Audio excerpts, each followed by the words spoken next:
میں مولانا طارق جمیل کا فین ہوں۔ دوستی کو بھی 15 سال ہو چکے ہیں۔ میں شروع میں جب ان سے ملا تھا تو ان کے ساتھ ایک ایگریمنٹ ہوا تھا، یہ مجھے خراب نہیں کریں گے اور میں انہیں نہیں کروں گا، کہ معاہدہ آج بھی قائم ہے۔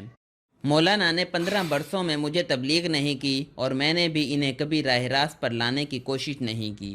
چنانچہ ہم اپنی اپنی گلیوں میں مزے کے ساتھ ٹہل رہے ہیں، تاہم میں دل سے سمجھتا ہوں مولانا عظیم انسان ہیں۔ کیوں؟ کیونکہ یہ دین کی بات کرتے ہیں اور یہ لوگوں کو اللہ اور نبی اکرم صلی اللہ علیہ وسلم سے جوڑتے ہیں، اور دنیا میں اس سے بڑی سعادت کوئی نہیں ہوتی۔ اللہ یہ کام انبیاء اور صوفیاء سے لیتا تھا۔ نبوت کا سلسلہ بند ہو چکا ہے، جبکہ صوفیہ کرام آج کی ڈیجیٹل ورلڈ میں فٹ ان نہیں ہیں، لہذا قدرت اب دعوت کے لیے مولانا طارق جمیل جیسے لوگوں سے کام لیتی ہے۔ میں ایسے لوگوں کو اللہ تعالیٰ کے منتخب نمائندے کہتا ہوں۔ اللہ دنیا میں رینگنے والے ہم جیسے لوگوں میں سے کسی کو چنتا ہے اور اس کے ہاتھ میں لاٹھی دے کر گمراہ بھیڑیوں کو باڑے میں واپس لانے کی ذمہ داری دے دیتا ہے، اور بلا شبہ مولانا طارق جمیل ان لوگوں میں سے ایک ہیں۔ اللہ تعالیٰ نے ان کی زبان میں بے انتہا اثر رکھا ہوا ہے، یہ لفظوں کی ڈوریاں پھینک کر دلوں کو کھینچ لیتے ہیں۔ یہ آیات، احادیث اور واقعات کا سمندر ہیں۔ ان کی یادداشت ان کی زبان سے جڑی ہوئی ہے، یہ بولتے جاتے ہیں اور واقعات گوگل کی طرح ان کی زبان پر اترتے جاتے ہیں۔ یہ وصف اللہ تعالیٰ بہت کم لوگوں کو عطا کرتا ہے۔ میں ان کا فین تھا، میں ہوں اور میں ہمیشہ رہوں گا، لیکن اس کا ہرگز یہ مطلب نہیں میں ان سے اختلاف یا شکوہ نہیں کر سکتا۔ انسان کو شکوے اور اختلاف کا حق تو اللہ تعالیٰ بھی دیتا ہے، اور انسان اپنا یہ حق قدرت کے سامنے بھی استعمال کرتا ہے، لہٰذا میں اپنا یہ حق آج مولانا کے سامنے بھی استعمال کروں گا۔ مجھے یقین ہے مولانا میرے اشاریہ 1% سچ کا برا نہیں مانیں گے۔ وزیر اعظم ہاؤس میں ٹیلی تھون تھی۔ میرے صحافی اور اینکر دوستوں نے وزیر اعظم کے ساتھ مل کر چندہ مانگا اور الحمدللہ پوری دنیا سے 55 کروڑ روپے کے وعدے نازل ہوئے، جبکہ ٹیلی تھون پر چینل کا 1 ارب کا کمرشل ٹائم خرچ ہوا۔ حکومت اگر اس خاری کے بجائے ٹیلی ویژن چینل کو حکم دیتی آپ اپنے 3 گھنٹے کمرشل کر دیں، شام 4 بجے سے 7 بجے تک صرف اشتہار اور پیڈ کنٹینٹ چلائیں اور اس سے جتنی رقم ملے آپ کرونا فنڈ کو دے دیں تو یقین کریں 55 کروڑ روپے سے زیادہ رقم جمع ہو سکتی تھی، لیکن ہم کیونکہ بھیک کا عالمی ریکارڈ قائم کرنا چاہتے تھے، لہٰذا ہم نے وہ قائم کر دیا۔ کرونا اس وقت 210 ملکوں میں ہے، لیکن ہمارے وزیر اعظم دنیا کے واحد حکمران ہیں جنہوں نے لاک ڈاؤن میں پھنسے لوگوں سے چندہ مانگا اور آخر میں صرف 55 کروڑ روپے کے وعدے ملے۔ ملک میں روز اس سے دگنا ٹول ٹیکس جمع ہو جاتا ہے۔ حکومت نے آخر میں چندے میں برکت ڈالنے کے لیے مولانا طارق جمیل کو بھی ٹیلی تھون میں جھونک دیا، اور مولانا نے دعا سے پہلے پوری قوم کو میڈیا سمیت جھوٹا قرار دے دیا۔ میں مولانا کی آبزرویشن کی توہین نہیں کرتا۔ مولانا جانتے ہیں قوم میں تبلیغی جماعت کے 1 کروڑ کارکن بھی شامل ہیں۔ اگر پوری قوم جھوٹی ہے تو پھر یہ مبلغ سچے کیسے ہو سکتے ہیں؟ پیچھے رہ گیا میڈیا، تو میں میڈیا ورکر کی حیثیت سے چند سچ سامنے رکھنا چاہتا ہوں۔ مولانا خود فیصلہ کر لیں ہم لوگ کتنے جھوٹے ہیں۔ وفاقی کابینہ میں ایک وزیر ہیں عمر ایوب، یہ فیلڈ مارشل ایوب خان کے پوتے اور گوہر ایوب کے صاحبزادے ہیں۔ گوہر ایوب قومی اسمبلی کے اسپیکر بھی رہے ہیں، وزیر خارجہ بھی اور پانی اور بجلی کے وفاقی وزیر بھی۔ گوہر ایوب نے ایمان اقتدار کے مشاہدات کے نام سے 2007 میں کتاب لکھی۔ اس کتاب میں گوہر ایوب نے ایک واقعہ لکھا، یہ اس وقت وزیر خارجہ تھے۔ بقول گوہر ایوب، ہم نے چین کو $250 ملین کی امداد اور $500 ملین کی گرانٹ پر تیار کر لیا تھا۔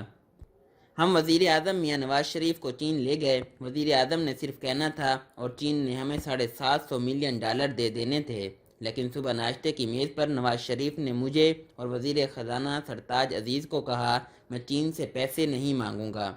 مجھے نواز شریف سے بچوں جیسی حرکت کی توقع نہیں تھی۔ مجھے وزیر اعظم کے طرز عمل پر بہت افسوس ہوا۔ آپ ذرا سوچئے، جو وزیر اعظم معاشی حالات کی خرابی کے باوجود چین سے امداد نہیں مانگ رہا، وہ بچوں جیسی حرکت کر رہا تھا، اور وہ جو ٹیلی تھون میں پوری دنیا سے مانگ رہا ہے وہ ایماندار ترین ہے۔ ہم بھی کیا لوگ ہیں؟ یہ وفاقی وزیر عمر ایوب کے والد گوہر ایوب کا لکھا ہوا سچ ہے، اور میں یہ صرف ریپروڈیوس کر رہا ہوں، لیکن مجھے آج سارا دن جتنی گالیاں پڑیں گی مولانا ان کا تصور بھی نہیں کر سکتے، اور ہم لوگ اس فضا میں سچ بولتے اور لکھتے ہیں۔ مولانا خود اس چینل کے مالک کا نام نہیں لے رہے، جس نے کہا تھا چینل بند ہو سکتا ہے لیکن جھوٹ نہیں رک سکتا۔ لیکن وہ لوگ جو روز جابر حکمرانوں کے سامنے پورے نام لے کر سچ بولتے ہیں وہ سارے کے سارے جھوٹے ہیں۔ سچ تو یہ ہے اس ملک میں سچ کو مشکوک بنا دیا گیا ہے۔ ہم جنرل پرویز مشرف، شوکت عزیز، آصف علی زرداری اور میاں نواز شریف کے اچھے کاموں کا اعتراف بھی کریں تو پاکستان تحریک انصاف کے آفیشیل پیجز سے گالیوں کے دہانے کھل جاتے ہیں۔ مولانا یہ بھی چھوڑ دیں، صرف یہ بتا دیں کیا یہ سچ نہیں ہم ایک بھکاری ملک تھے، پوری دنیا ہمیں منگتا سمجھتی تھی، لیکن ہم نے اب وزیر اعظم کو بھی چندے پر لگا دیا۔ یہ بھی اب دل کھول کر دیں کہ صدا لگا رہے ہیں، اور لوگ اس کے بعد جب کہتے ہیں خدا خوفی کریں تو جواب آتا ہے وزیر اعظم کون سا اپنی ذات کے لیے مانگ رہے ہیں۔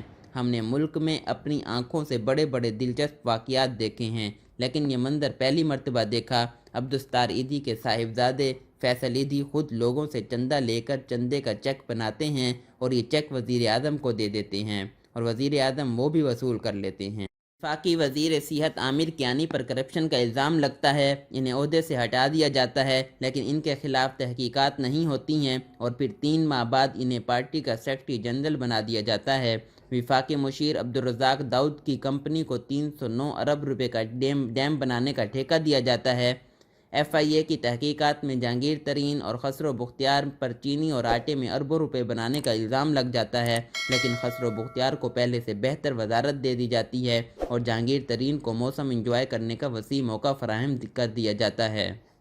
پشاور میٹرو مکمل نہیں ہوتی، نیب کیس کھولنے لگتا ہے تو کے پی کے حکومت عدالت سے سٹے لے لیتی ہے، الیکشن کمیشن میں فارم فنڈنگ کی فائل کھلتی ہے اور حکومت سامنے کھڑی ہو جاتی ہے، اور وزیر اعظم خود ڈائس میں کھڑے ہو کر کہہ دیتے ہیں میرا یہ دورہ میرے دوست عمران چودھری نے اسپانسر کیا تھا، اور یہ سچ کی اسی فہرست کی 1% سچ ہیں جو جبر کے اس موسم میں بھی میڈیا نے بولے۔ لیکن تاریخ کی ایماندار ترین حکومت کیا کرتی ہے؟ یہ رپورٹس لیک ہونے کے بعد ہم نے رپورٹ جاری کر دی کا ڈھنڈورا پیٹنا شروع کر دیتی ہے، اور بس مولانا صاحب یہ کیا جنون ہے، یہ کیا عشق ہے جس میں روز لیلا نظر آتا اور مجنوں نظر آتی ہے، ہو رہا ہے اور اہل ایمان تماشا دیکھ رہے ہیں۔ میں آخر میں یہ مانتا ہوں اللہ تعالیٰ نے پہلی مرتبہ دنیا کے ایک انسان کے لیے اپنا اصول بدل دیا۔ اللہ قرآن میں ارشاد فرماتا ہے ہم ظالموں میں سے بعض کو بعض پر والی یعنی حکمران بنا دیتے ہیں، سورۃ الانعام۔ لیکن اللہ تعالیٰ نے اس بار دنیا کی جھوٹی ترین قوم پر ایک سچا ترین اور ایماندار ترین لیڈر اتار دیا۔ ہمارا کیا بنتا ہے یہ تاریخ ہی بتائے گی، لیکن کم از کم قدرت اس کے بعد یہ دعویٰ نہیں کر سکے گی ہم قوموں پر قوموں جیسے لیڈر ہی اتارتے ہیں۔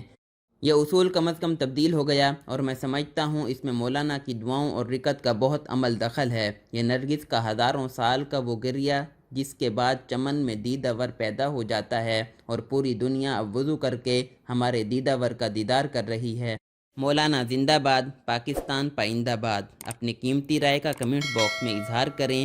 اگر آپ کو ویڈیو اچھی لگی تو اسے لائک کریں اور اپنے دوستوں کے ساتھ شیئر کریں۔